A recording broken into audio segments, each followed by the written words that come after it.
With the recent release of the new Apple hardware, including iPhone 15 Pro with new revolutionary A17 Pro chip, as well as new MacBooks with the M3 family lineup, we now can ask ourselves a very simple question like, where are we really heading? Because there seem to be more and more emphasis on the overall performance of the devices, and yet there is a huge gap between what users want and need and the need for upgrade when it comes to the overall performance.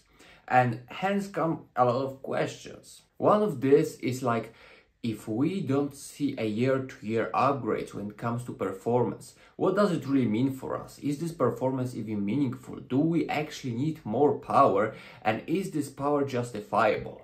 And in this video, I'm here to tell you that this is really what we need.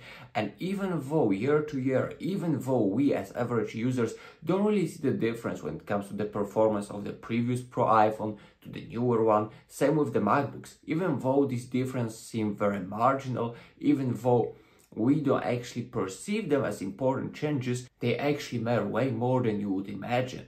And that is due to one very simple reason. Actually, there are a lot of more of those, but one of those reasons is particularly important.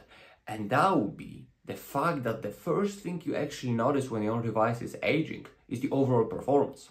And as I always say, as I said in previous videos, there is no such thing as too much performance, and there is no such thing as useless upgrade when it comes to actually adding more power, because power means better longevity, power means more overall capabilities and future functions of the device. And I know that the theme of future proofing and stuff like that has been very popular recently, especially with the iPhones just literally performing beautifully, even the older ones. One thing still has one to wonder, and that is that there is no such thing as too much performance. And I always emphasize this fact, and now I see it as my older iPad is aging. I can see it being slower. I can see it, even though it's still perfectly usable, the display is great, the battery is decent.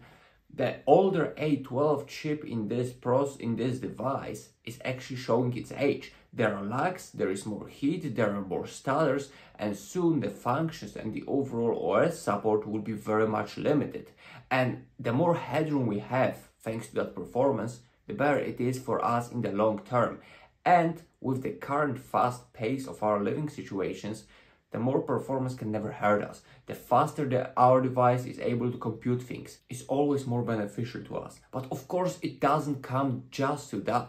As I said before, with that comes power efficiency. With that comes plenty of functions, like unlocking new camera possibilities. Like right now we got ray tracing, which theoretically should help in some gaming. There are so many benefits to better overall performance of the device that even though these upgrades seem meaningless from year to year, they actually matter more than you think.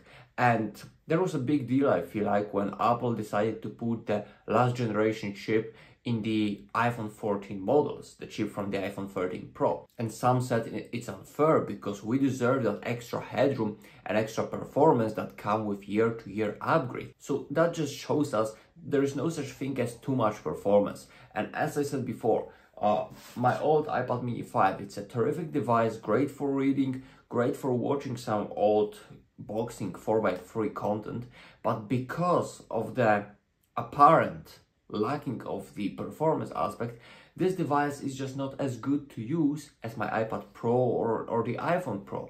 It's not as smooth, yes, because of the display, but also the laggy aspect, the heat aspect, the lacking performance aspect is really starting to show. And when we are speaking of performance and the fact that people right now keep their devices longer and longer, I think this aspect is particularly important, because probably the first thing that you're gonna notice aging and slowing down is actually the performance.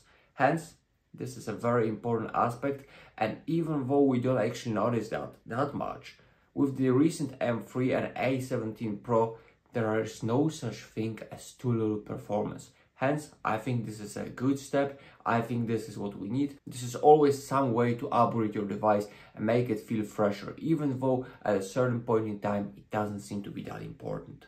Anyway, I hope you did enjoy this video. Very curious what you think about these aspects, because as I check through YouTube, I see people really not caring about that performance aspect anymore. I think it's kind of overlooked. I think it deserves more attention, especially due to the factor of longevity and the functions the new processors offer. Very curious to know your opinion. And yeah, it's very good to be back on this channel. If you enjoyed the video, make sure to press the like button. If you want to stay for more, please subscribe. Until next time.